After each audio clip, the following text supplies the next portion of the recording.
Glória a Deus.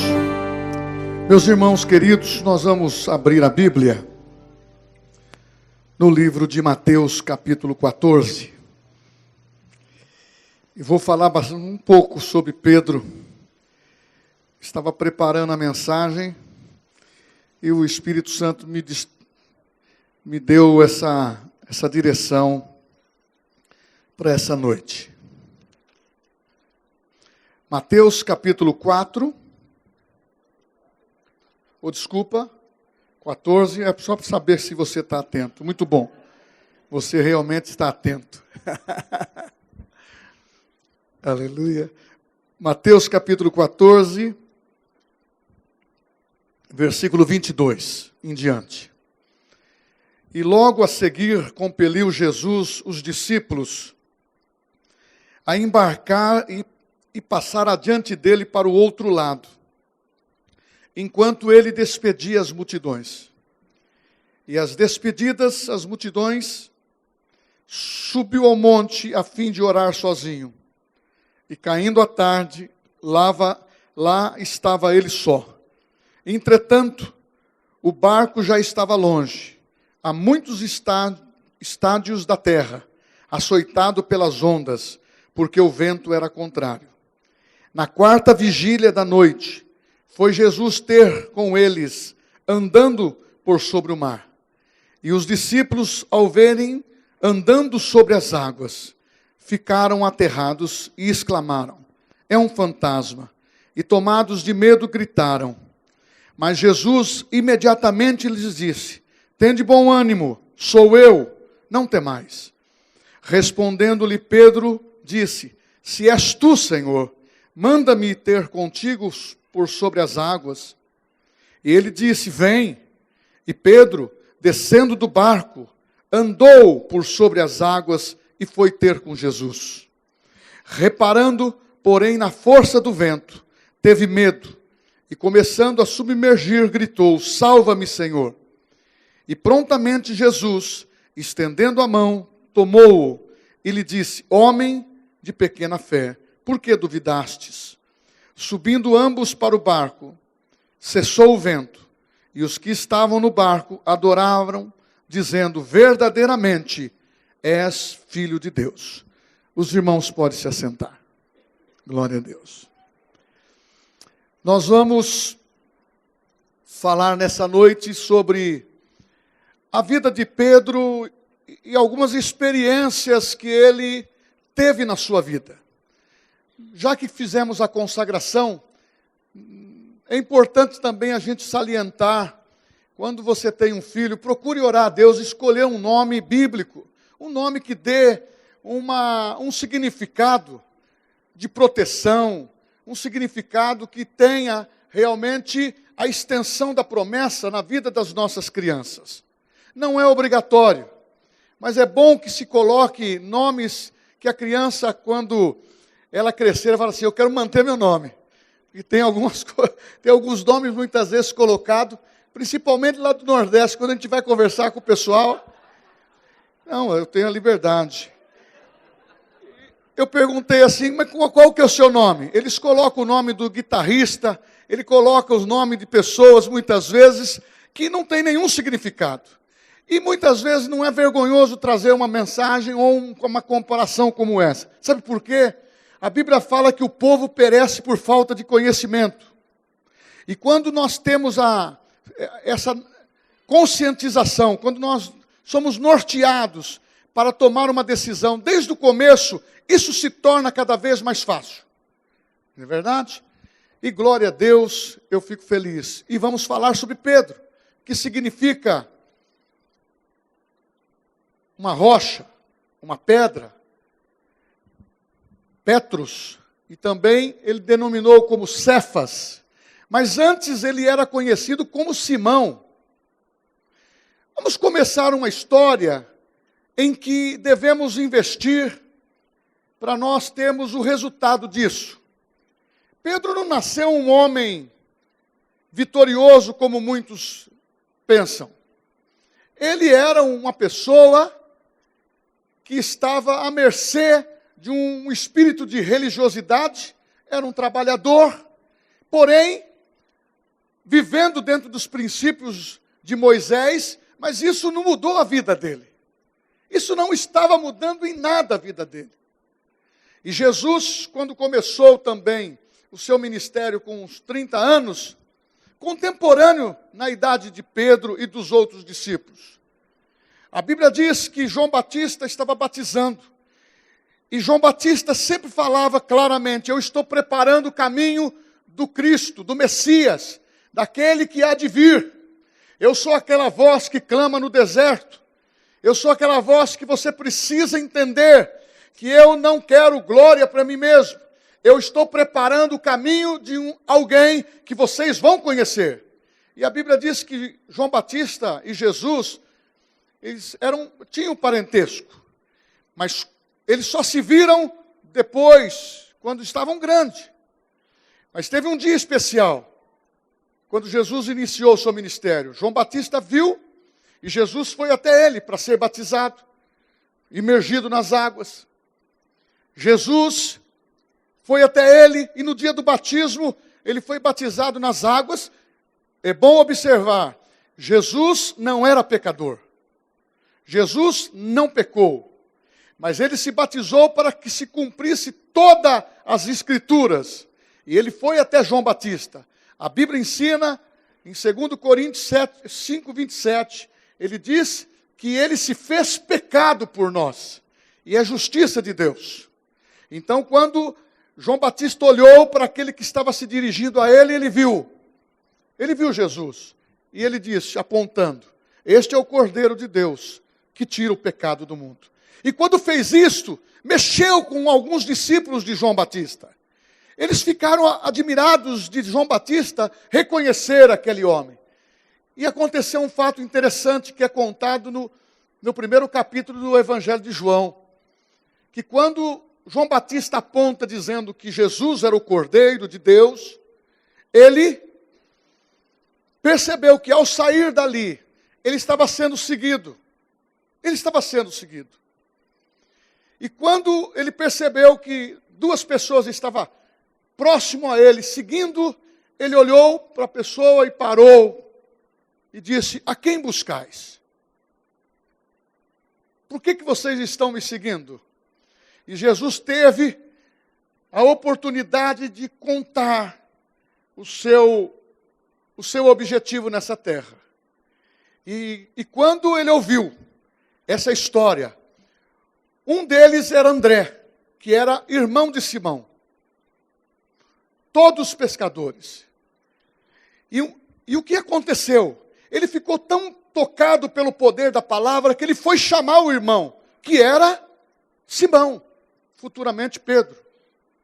E ele disse, quando chegou até Pedro: achamos o Messias, achamos o Cristo, achamos aquele que vem reinar sobre Israel, achamos o Salvador. Meu irmão, isso impactou a vida de Pedro. Pedro simplesmente tomou a decisão, juntamente com o seu irmão André, e eles passaram a observar Jesus de perto. Eles acharam o Messias, e eles queriam atestar. Tanto é que Filipe, ao receber a mesma oportunidade, quando encontrou Jesus, Jesus disse para Filipe: eu te vi debaixo da figueira. Foi o suficiente para Filipe dizer: tu és profeta, tu és o Filho de Deus. Por isso, essa expressão, verdadeiramente, tu és filho de Deus. Porque, ao passar a andar com Jesus, eles contemplavam a compaixão que ele exercia sobre a multidão. Como ele curava os enfermos, como ele expelia as pessoas dos espíritos malignos, que até antes não se manifestava, ficava tudo incubado. Ficava tudo incubado. Sabe por quê? O adversário, o inimigo das nossas vidas, que é Satanás, enquanto a pessoa mantém uma religiosidade nominal, isso fica tudo incubado, porque as pessoas aceitam a duplicidade, aceitam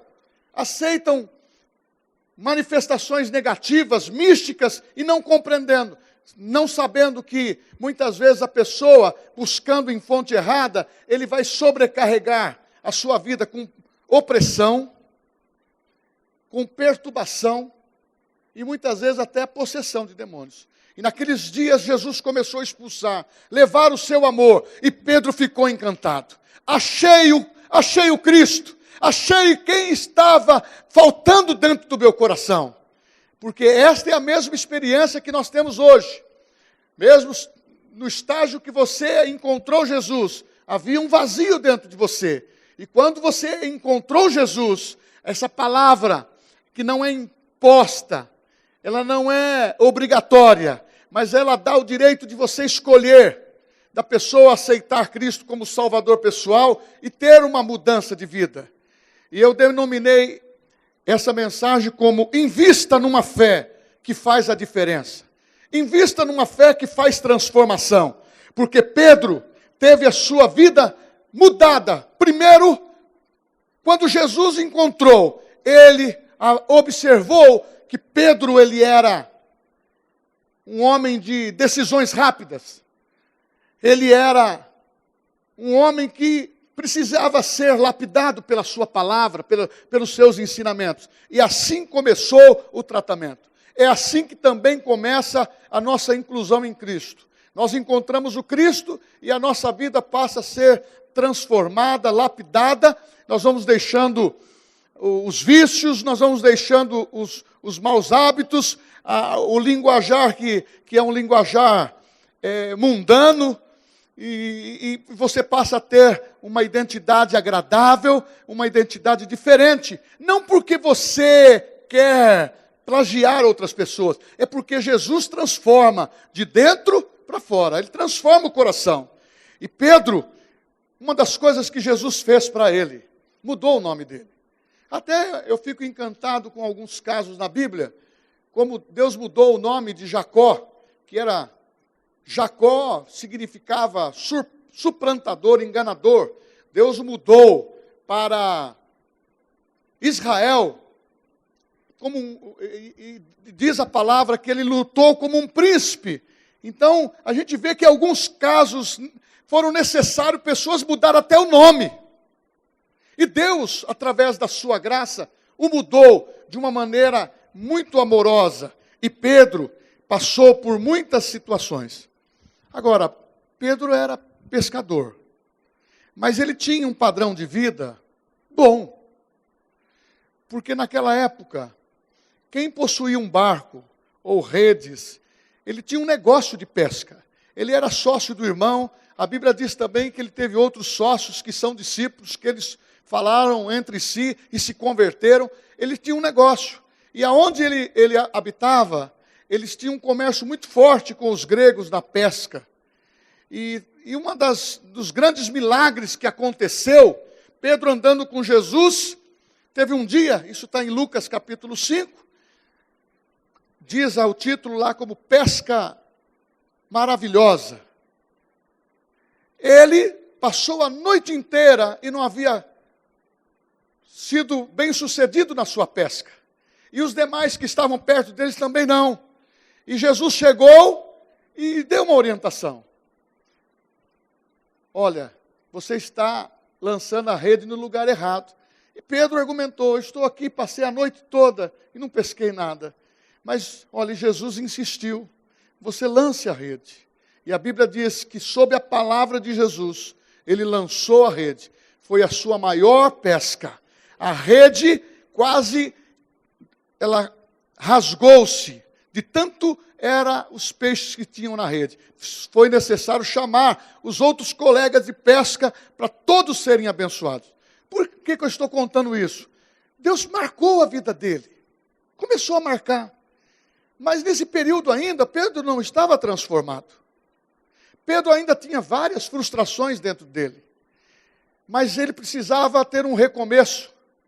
Então, começou a investir na fé, olhando para o autor da fé, sem saber nada sobre ele. E começou a saber andando com ele. A Bíblia fala que eles andaram, eles foram testemunhas oculares daquilo que aconteceu com Jesus, daquilo que Jesus falou, daquilo que Jesus ensinou, daquilo que Jesus manifestou como milagres. E todo o ensinamento de Jesus era direcionado principalmente para os discípulos. E um deles era Pedro. E Pedro teve altos e baixos na sua vida. Pedro, ele foi aquele que, quando soube que Jesus iria para Jerusalém e queria dar a sua vida por uma nação e por eles, ele disse: não, mestre, não vá. Eu vou tomar o seu lugar. Jesus até o repreendeu de uma maneira muito severa. Afasta-se de mim, Satanás, porque você não conhece os desígnios de Deus. Mas ao mesmo tempo, no livro de Mateus, capítulo 16, versículo 16, há uma situação inédita. Jesus promovendo milagres, a palavra sendo ensinada, e Jesus sendo procurado por multidões. As pessoas queriam estar perto de Jesus, principalmente porque ele curava os enfermos, expulsava os demônios, e ensinava uma doutrina com autoridade. E ele chega a perguntar para Pedro: Pedro, o que falam de mim lá fora? O que eles dizem? Eles dizem que tu és o Elias. Eles dizem que tu és profeta. E Jesus pergunta: o que você pensa de mim? O que você diz? E na mesma hora vem uma revelação do Espírito Santo para Pedro: tu és o Cristo, o Filho do Deus vivo. Olha que coisa oportuna. E dentro da sequência ele diz: sobre você, sobre a tua vida, nós vamos iniciar princípios que vão levar para a igreja. E os discípulos estavam com ele, mas Deus estava falando especificamente: tu és pedra e sobre a tua vida nós vamos edificar uma igreja. Agora, ele poderia escolher outro. Você percebe que sempre no relato bíblico que Pedro sempre é o primeiro. Pedro, Tiago e João. Pedro, Tiago e João. Sempre ele está como o primeiro. E Jesus sabia que ele era uma pessoa afoita. Na hora de tirar a espada, ele cortava mesmo. Na hora de fazer alguma coisa, ele fazia por motivação. E não pensava. Por isso que errou muito. Por isso que aprendeu bastante. Até chegar o momento também de Jesus dizer para ele: você vai me negar. Eu? Você vai me negar. Quando o galo cantar 3 vezes, você vai me negar. E aquele homem passou, além de estar passando 3 anos de tanto imperativo da palavra de Deus e milagres, aconteceu isso com ele. Isso mostra que ainda ele não estava transformado. Isso também demonstra que sem o poder do Espírito Santo dentro, nós somos tendenciados a uma fraqueza maior. Ele ainda não tinha o Espírito Santo dentro dele. E quando chegou o momento de entregar Jesus, ele ficou envolvido com o que aconteceu naquele dia. A Bíblia fala que os soldados romanos, pela glória que estava de Deus ali, eles caíram por terra. Eles poderiam ter fugido, assim por diante. Mas a Bíblia diz que Pedro, depois daquele dia, ele se ausentou, ele se entristeceu, ele ficou triste porque ele queria o Cristo para ele.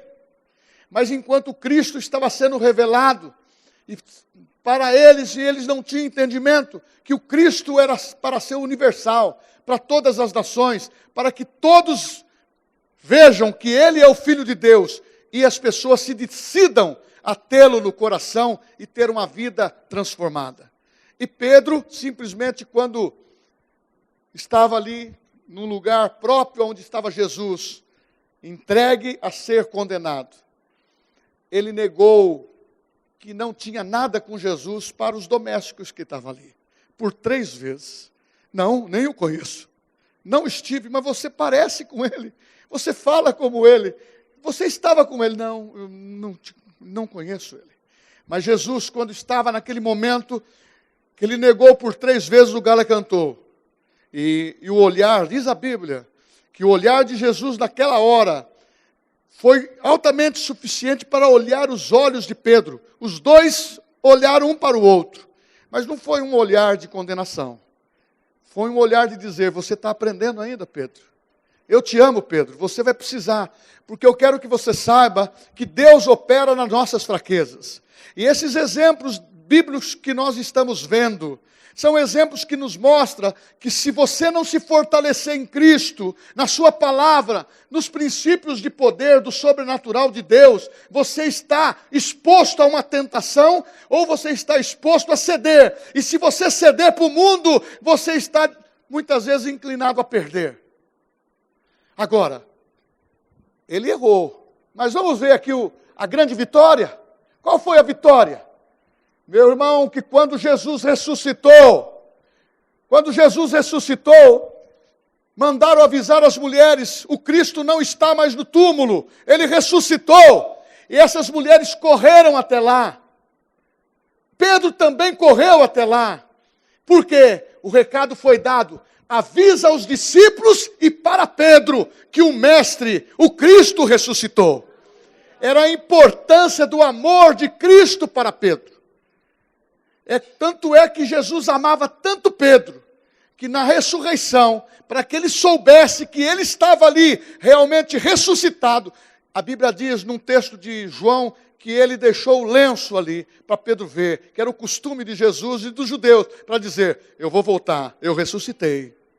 Meu irmão, Jesus tratou Pedro nos seus altos e baixos com muito amor, mas ele concluiu com vitória, porque quando Pedro, ele apareceu ressurreto, já praticamente no momento que ele poderia subir aos céus, ele entra dentro de um lugar e diz, paz seja convosco. E ele soprou o Espírito Santo na vida dos discípulos. E Pedro absorveu isso rapidamente. E logo tiveram uma conversa. Sentaram e começaram a conversar. E Jesus disse para ele, Pedro, tu me amas. Tu sabes que eu te amo, mestre. Apacenta minhas ovelhas. Pedro, tu me amas. Apacenta as minhas ovelhas. Por 3 vezes ele disse isso. E por 3 vezes Pedro reafirmou. Então eu quero te dizer nessa noite, invista numa fé que faça a diferença, que transforma a sua vida, e que você não fica nos baixos, mas que você se levante, porque quando a igreja foi realmente fundamentada em Deus, houve uma experiência que ainda a igreja não estava implantada, que é com respeito a Jesus andando sobre as águas. Os discípulos não entenderam o que antecede esse milagre de Jesus andar sobre as águas é a multiplicação dos pães e dos peixes. É a ceia que ele serviu. E os discípulos não entenderam isso. Mas a multidão queria Jesus, buscar a Jesus. Sabe para quê? Para proclamar o rei. E Jesus sabia a intenção da multidão. E Jesus não estava ali para ser rei daquela maneira. Jesus estava ali para cumprir um propósito, de ir à cruz, representar a humanidade, perdoar a humanidade, levar sobre si toda a maldição da humanidade e ter uma morte substitutiva. A minha morte, a tua morte foi feita em Jesus, e Ele nos representou ali, levou os nossos pecados, levou a nossa miséria, levou a nossa maldição, levou a nossa enfermidade, e este é o propósito. E quando Jesus percebeu que o povo estava querendo proclamar o rei, porque com a sua morte, com a sua ressurreição e a sua ida para o céu, ele ia liberar o Espírito Santo. E iria começar a igreja, aonde ele fundamentou a vida de Pedro. Irmãos, querendo ou não, Jesus e Pedro foram os únicos que andaram sobre as águas. E muitas vezes a gente vê muitos pregando sobre a situação. Pedro naufragou na fé. Pedro afundou. Nós sabemos que ele fez isso. Aconteceu algumas coisas. Mas vamos rever essa história.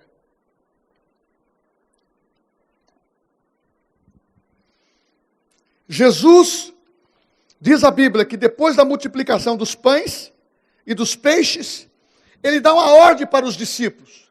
Vai para o outro lado, que é o mar da Galileia, um mar de água doce. Os discípulos foram não entendendo o que estava acontecendo. E esse relato está em Mateus, está em Marcos, está em João. E eles colocam de uma maneira, cada um com a mesma verdade, mas com situações até diferentes. Mas com o mesmo propósito. Que quando eles estavam obedecendo a ordem de Jesus, eles estavam atravessando o mar da Galileia, de um lado para o outro. E automaticamente haveria uma tempestade. Porque o tempo estava fechado. Era uma noite muito escura.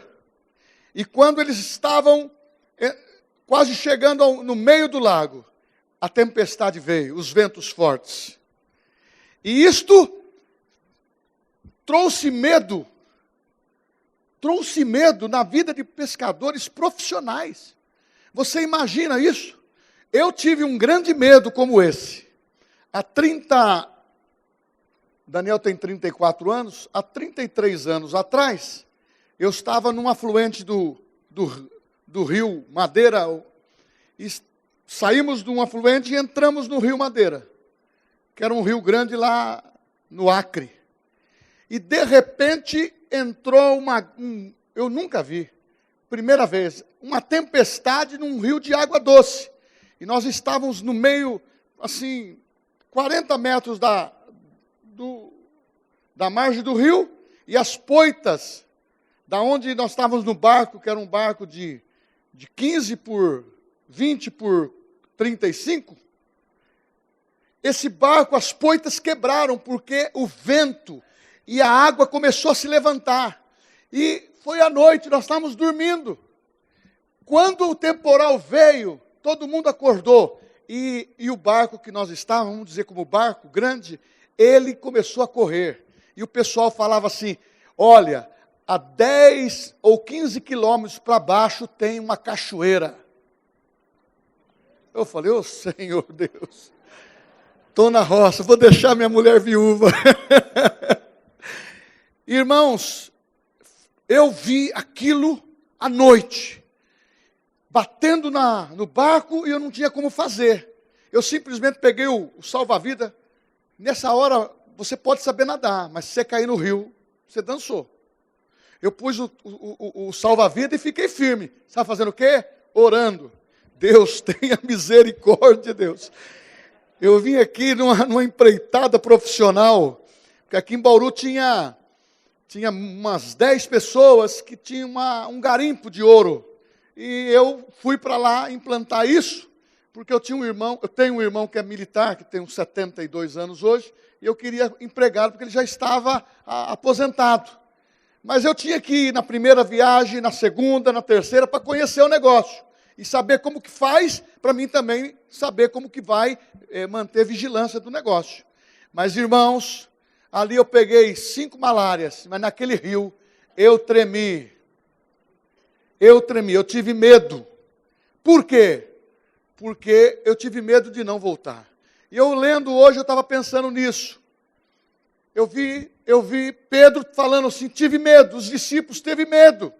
Agora você imagina, à noite, e de repente, diz a Bíblia no outro comentário de Marcos, ele diz que Jesus tentou ir para frente do barco, mas Jesus estava andando sobre as águas, e pensaram que era um fantasma. É um fantasma, além de ter medo de morrer, e a circunstância que se levantou, eles pensavam que era um fantasma. Me fale, e quem que não teria medo nessa situação? Eu tive uma experiência dessa. Da cidade no meio do mato, foi uma experiência que marcou a minha vida. Agora, Pedro já tem a vida de muitas experiências nesse lado. Mas ele, simplesmente, diz a Bíblia, que quando viu as águas se levantarem, quando viu Jesus andando, ficaram com medo, disseram, é um fantasma. Mas Jesus imediatamente disse, olha que palavra, tendes bom ânimo, sou eu, não temais. E eu quero que você grave esses 2 versículos, 28 e 29. Respondendo-lhe Pedro: se tu és o Senhor, manda-me ir contigo por sobre as águas. E ele disse: vem. E Pedro, descendo do barco, andou sobre as águas e foi ter com Jesus. Eu estava observando, até entrei para pesquisar. A ciência não dá uma explicação sobre este milagre de Jesus ter andado sobre as águas. A ciência não dá explicação, Jesus transformando a água em vinho. A ciência não dá explicação de alguém que já estava morto, que cheirava mal, e que poderia estar com o seu corpo em decomposição, e que foi ressuscitado, como foi Jesus.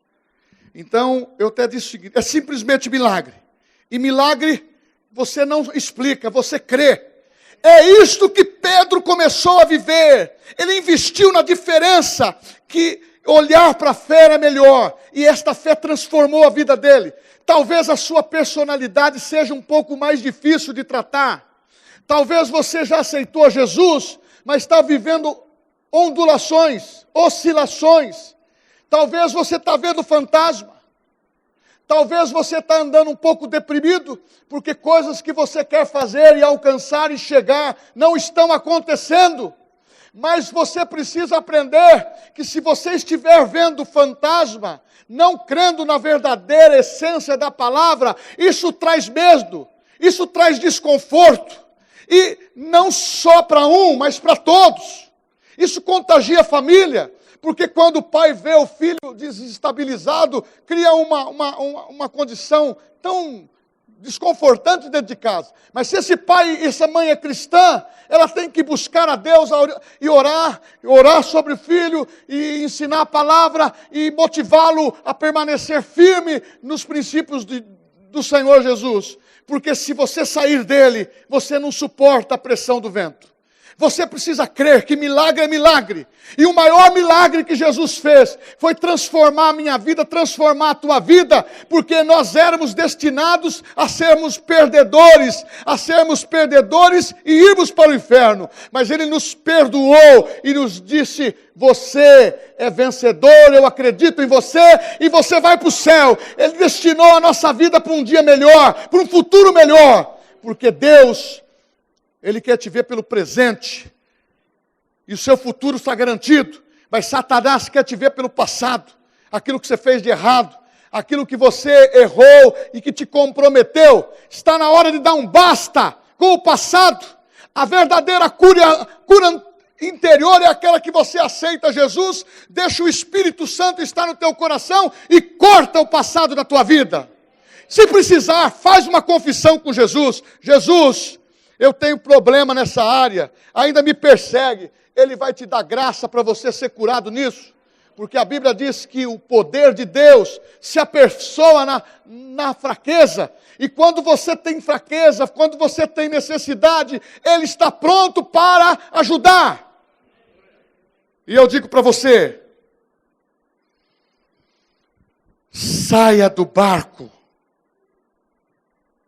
e ande sobre as águas. Jesus, quando Ele falou vem, Ele precisou sair do barco. Ele estava com medo. Ele estava impossibilitado de tomar decisões. Mas se tu és o Cristo, Senhor, me chame. Deus está te chamando, me chamando todos os momentos da adversidade da nossa vida.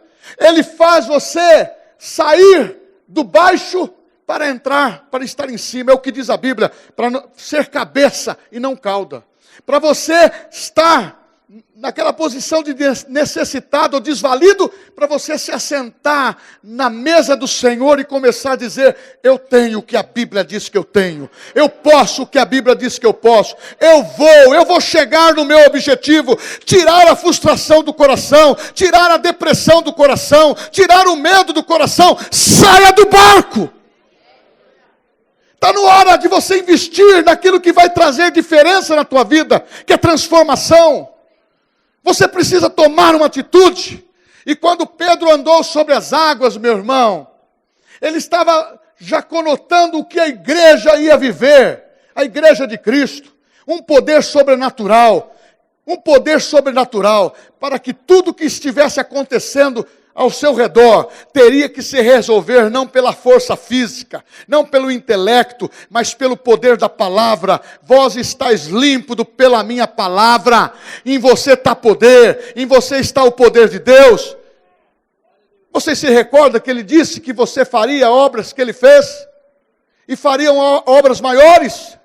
Será que ele disse só para Pedro? Eu pergunto para você, quantos de nós temos características como esta? Por que a Bíblia mostra? Para você se transformar da sua personalidade. O seu DNA, ele é celestial. O seu DNA é celestial. Esse princípio que nós temos, sabemos que somos humanos, mas dentro de nós está o Espírito Santo. O nosso endereço não é aqui, meu irmão. A nossa casa permanente não é aqui. Nós estamos aqui de passagem. E Pedro andou sobre as águas. Por quê? Para vencer o seu medo e para demonstrar que a igreja, diante das dificuldades, a tua família, a minha, todos nós, diante de qualquer adversidade, não vá por natural. Saia do barco e comece a investir naquilo que vai fazer diferença na tua vida. Leia a Bíblia. Ore ao Senhor. Participe. Ah, mas pastor, eu estou passando por uma crise que o senhor não sabe. É uma crise difícil. Eu estou vendo o meu passado tudo voltando. É porque você quer ver o teu passado. Porque se você quer passar limpo o teu passado, a Bíblia diz, é fantástico esse versículo. 2 Coríntios 5,17. Se alguém está em Cristo Jesus, é nova criatura. As coisas velhas já passaram, eis que tudo se fez novo. Só vai viver no passado quem quer. Porque quando o acusador vier te fazer qualquer tipo de acusação, você vai dizer, toda a minha vida, todo o meu passado foi perdoado. Eu entreguei para Jesus. Conversa com ele. Quero ver se ele vai ser atrevido de te acusar perante o Pai. Mas ele quer criar limitações no nosso coração. Pedro, fica no barco. Talvez, fica no barco. Se você sair, você vai morrer. Mas Jesus disse, Pedro, vem, sou eu. É o mestre. É o Rabone que está falando contigo. Meu irmão, quando você está na palavra, vivendo com o Espírito Santo, você reconhece a voz do Espírito Santo. Você